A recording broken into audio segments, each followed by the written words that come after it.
Que pense l'armée? Personnellement, et comme vous tous, je me suis posé cette question entre le 24 et le 29 janvier dernier. Les journées de janvier sont récentes. Il vous souvient encore de ce que vous pensiez, vous, pendant que les barricades se dressaient à Alger. Nous avons voulu savoir ce qu'avaient pensé de ces mêmes barricades les officiers et les soldats de l'armée d'Algérie, ceux qui se battent dans les djebels. Nous avons pris pour limite à notre enquête un secteur opérationnel, le secteur de Bougie. Nous avons rencontré tous les officiers de ce secteur. Nous n'allons pas tous vous les présenter, ils sont trop nombreux. Nous avons choisi parmi eux ceux qui, personnellement, nous ont paru le plus typiques. Deux remarques. La première, certaines questions du genre « Êtes-vous marié, mon capitaine ?» vous paraîtront peut-être hors de propos. En fait, nous avons posé ce genre de questions lorsque nous découvrions naïvement que ces officiers étaient des hommes faisant un métier qu'ils pourraient après tout faire ailleurs et moins loin de leur famille. Deuxième remarque, avant de vous faire entendre ce qu'ils pensent, nous avons voulu vous montrer ce que font ces officiers, leur travail quotidien. Notre premier capitaine, nous l'avons rencontré à Berry. Ce village, il y a 6 mois, était tenu par les Félagas. Aujourd'hui, les gens de Berry n'assurent pas encore eux-mêmes leur défense. On n'aura pas encore confié d'armes, mais il en est question. Voulez-vous vous présenter, mon capitaine? Je m'appelle capitaine Montfort. Je commande le sous-quartier de Ouattamizour, qui fait partie du secteur de Bougie. Vous êtes marié, mon capitaine? Je suis marié, évidemment. Combien de temps avez-vous passé depuis 20 ans avec votre femme? Nous avons fait le compte avec ma femme et nous sommes arrivés à un total de période de 3 mois ensemble, et cela depuis 1939. Selon vous, la métropole est-elle injuste envers l'armée? Je crois que la métropole effectivement est injuste envers l'armée parce que elle est déphasée à notre égard. Nous avons l'impression que jusqu'ici, nos sacrifices ont été inutiles et c'est un terme que nous voulons y mettre. C'est, je pense, la seule réaction que l'armée a eue jusqu'ici, c'est pour contrecarrer, pour stopper justement cette injustice. Qu'avez-vous pensé des événements de janvier? Eh bien, les événements de janvier, quant à moi et à beaucoup de mes camarades, cette histoire de barricade, ça a été simplement, à mon avis, un symbole. Les gens ont voulu simplement montrer que l'Algérie était avant tout française. Et moi, de mon côté, j'ai abondé dans ce sens. Deuxième étape, Tizine Berbère. Ce village a été rasé par les Félagas, parce qu'ils se trouvaient sur leur parcours. Les villages voisins ont subi le même sort. Leurs habitants se sont regroupés autour du poste français. Des Félagas, ici, voici ce que l'on dit. Ils ont égorgé mon adjoint. Ils ont égorgé un autre qui s'appelait Boiret, c'est-à-dire le deuxième. Et un troisième qui avait une balle dans la cuisse. Il est infirme de travail maintenant, mais il ne peut pas marcher. Il a tué mon neveu déjà devant sa maison. Il ne voulait pas d'aller avec eux. Il a refusé d'aller avec eux. Il a dit, si vous avez besoin de faire quelque chose, fais-le ici chez moi. Et bien, il a tué devant ses enfants et sa femme. En attendant de pouvoir rentrer chez eux, ces villageois vivent dans ces grands baraquements sous la protection du poste que commande le lieutenant Atman, un officier musulman. Pouvez-vous vous présenter, mon lieutenant? Je suis le lieutenant Atman. Je suis né en 1933 et j'habite la région algéroise. Mes parents sont originaires de Draïl-Mizan, de Grande Kabylie, à 100 km ouest-sud-ouest d'Alger. Votre famille a été personnellement éprouvée par le FLN. Voulez-vous me dire dans quelles circonstances? Oui, j'ai une partie de ma famille qui a été un peu éprouvée. Il s'agit de ma sœur aînée qui est mariée et dont le mari a travaillé au début avec le FLN. Et puis un beau jour, il en a eu assez, quoi. Il a voulu quitter les rangs du FLN et ça mal lui a pris parce qu'il a réussi à se faire égorger en présence de sa fille qui en est devenue folle et de sa femme. Qu'avez-vous pensé des événements de janvier? Les événements de janvier, vous parlez d'Alger. Je trouvais ça très bête. Hein. J'en ai voulu à mort aux gens qui ont manifesté, à ces gens qui avaient le privilège de poursuivre ces études. Je pense aux étudiants particulièrement parce qu'ils ont été les plus virulents, hein, et qui ont eu la possibilité, la faculté de continuer leurs études pendant que leurs camarades se battaient dans le djebel, hein, et qui n'ont rien trouvé de plus drôle, hein, que d'aller semer la perturbation, hein, au lieu de...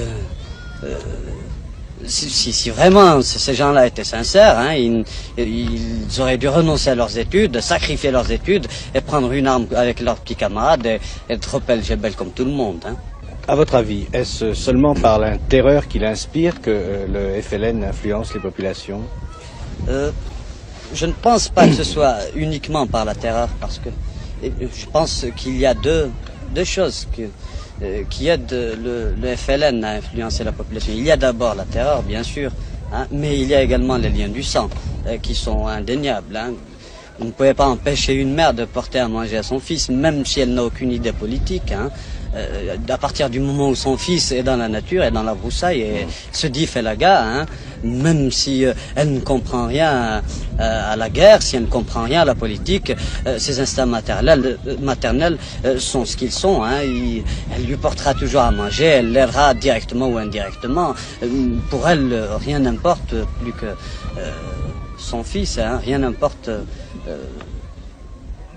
en dehors de son fils.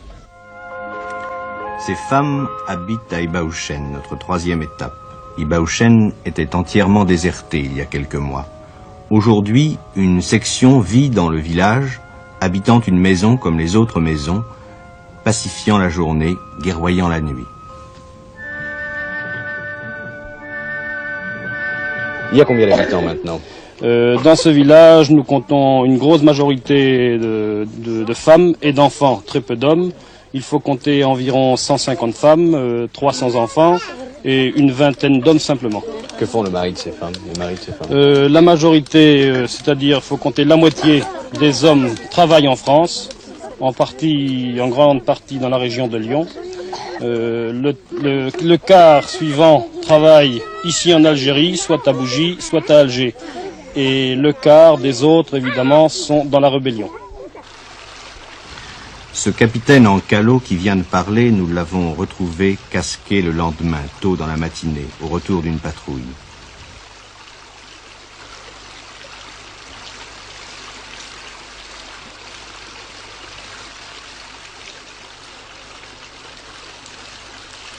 Est-il besoin de le dire, il s'agit d'une vraie patrouille qui revenait de faire son travail quotidien, son travail de nuit.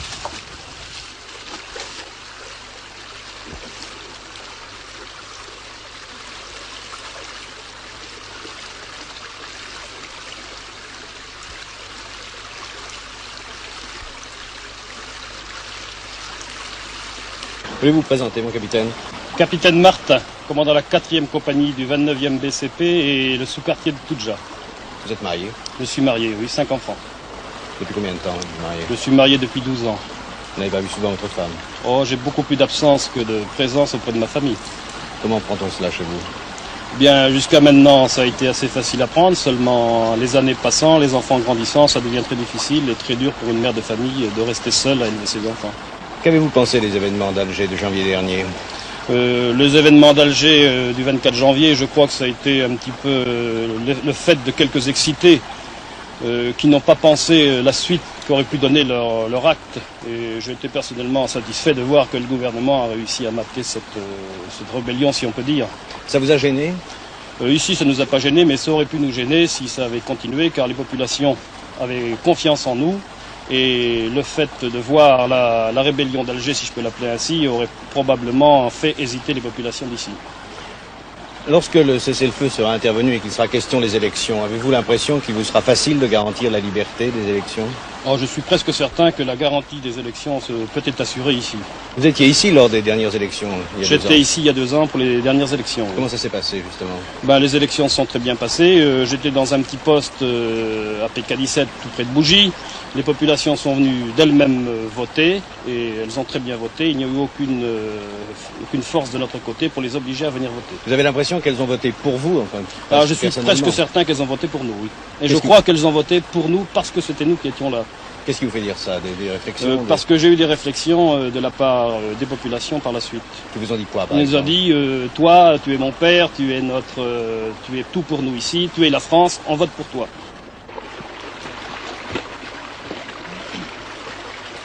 Excusez-moi, hein. Oui. Fatigué, je pense. Ah oui, un peu. Nous sommes partis depuis 3h30 ce matin. en observation et embuscade sur une piste bien fréquentée par les rebelles. Entièrement aux mains du FLN depuis 3 ans, Hagmoun est à nouveau français depuis l'opération Jumelle. On imagine, en le voyant, la situation de ce village perdu et entouré de montagnes couvertes de maquis.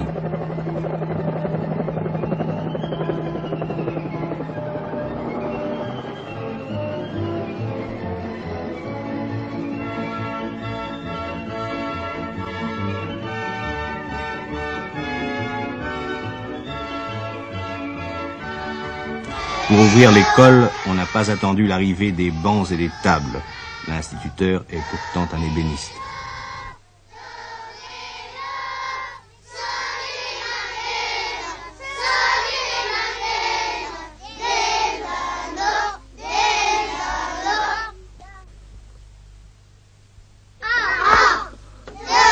Ces enfants découvrent ainsi la langue française.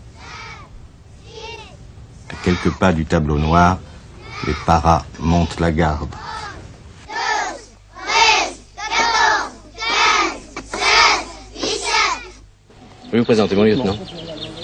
Lieutenant Gare, 2e compagnie du 6e régiment de parachutistes d'infanterie de marine.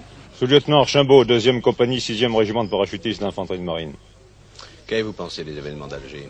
Eh bien, je n'ai pas eu d'opinion particulièrement marquée. En général, nous avons été particulièrement peinés de la tournure qu'a pris les événements, mais nous étions très loin de tout cela et fort occupés par les opérations en cours. Les événements d'Alger, pour nous, nous sommes restés assez à l'écart de tous ces événements, étant donné que depuis exactement le 7 juillet, nous sommes installés sur les pitons d'Algérie et nous avons vécu uniquement 15 jours dans notre base arrière. Derrière ce guetteur, à l'intérieur du poste, l'homme qui commande ses officiers nous attendait. C'est un compagnon de la Libération, c'est le commandant Ferrano. Qu'avez-vous pensé des journées de janvier? Janvier. Ici, chez nous, dans le Djebel, elles ont eu beaucoup moins d'importance que ce que l'on croit. C'était tout au plus un incident. Nous avons continué à remplir nos missions de combat. Vous êtes-vous posé des questions personnellement ce jour-là? Pas du tout. Aucun cas de conscience à avoir. Nous avons un gouvernement, nous obéissons à nos chefs, c'est tout simplement. Le cas de conscience pour vous a existé une fois. Oui, en 40, mais la situation n'est pas du tout la même. On a pu penser quelquefois que les paras particulièrement avaient la tête politique. Qu'en pensez-vous, mon commandant? Pas dans l'unité où je suis, et vraiment, dans le tour des camarades que je connais, je ne vois pas. Le para, pour moi, est un soldat, tout simplement, qui remplit des missions de combat. Si vous vouliez faire de la politique, que feriez-vous, mon commandant? Moi, je prendrais ma retraite, tout simplement, et je ne la ferai pas en tant que chef de bataillon, mais en tant que citoyen, avec un chapeau mis.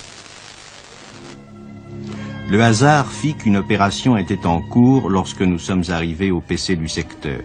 Depuis le début de la nuit, plusieurs milliers d'hommes s'efforçaient de découvrir dans ce maquis les quelques rebelles isolés qui s'y cachent encore.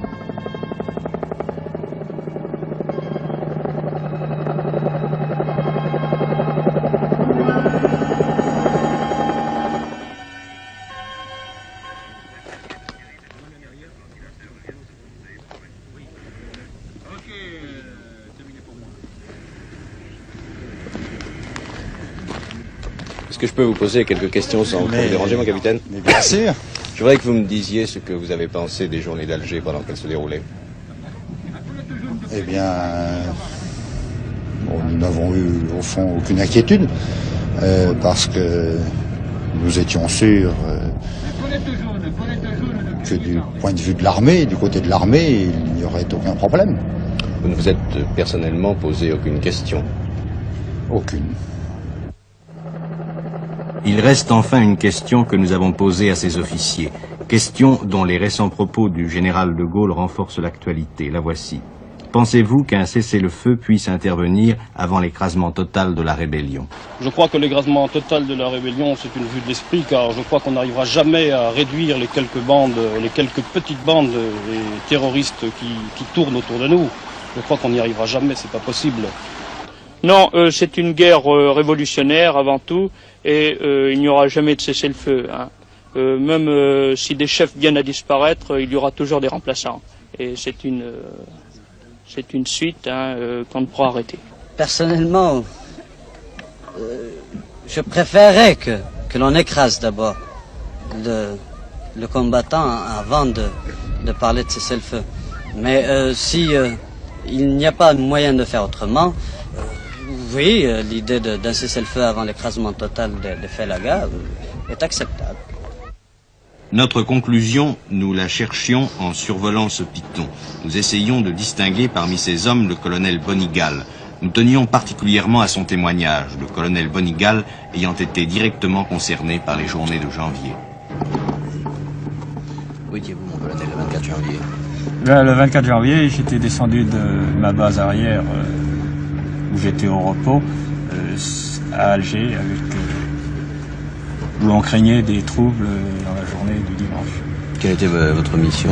Bien, initialement, le matin, j'avais reçu mission de m'installer avec mon unité autour du PC du corps d'armée d'Alger, avec en principe la mission d'installer des bouchons face aux grandes artères venant de Bab el-Oued pour empêcher les manifestants venant de ce faubourg de se diriger vers le centre de la ville. Il y a eu beaucoup d'élan de leur part. Ils ont refoulé mes gars, il y a eu des orients sérieux d'échanger, mais contre cette marée humaine, il n'y avait rien à faire. Rien à faire. On aurait pu peut-être arrêter les gens en tirant dessus, mais ils ne nous tiraient pas dessus, et d'autre part, étant donné l'intrication effroyable du machin, nos barrages ont été balayés. Il y a eu un deuxième barrage aussi qui a été balayé ultérieurement, et les équipes sont passées. Des gens venaient crier qu'ils voulaient rester français. Bon, initialement, il n'y a pas d'objection, au contraire, puisqu'on fait ça. On est en Algérie pour que l'Algérie reste le plus français et le plus près de la France possible. Mais on a eu l'impression qu'au-delà de ce truc-là, et utilisant justement ces sentiments tout à fait respectables des gens, il y avait quelques types, je ne sais pas à quel échelon, mais, qui essayaient de profiter de ce truc-là pour, je sais pas moi, dire au grand Charles de s'en aller et puis le remplacer par on ne sait pas qui. Alors là, vraiment, pas d'accord du tout. Ainsi se termine l'enquête que nous avons menée en Algérie du 24 au 29 février, un mois, jour pour jour, après les événements.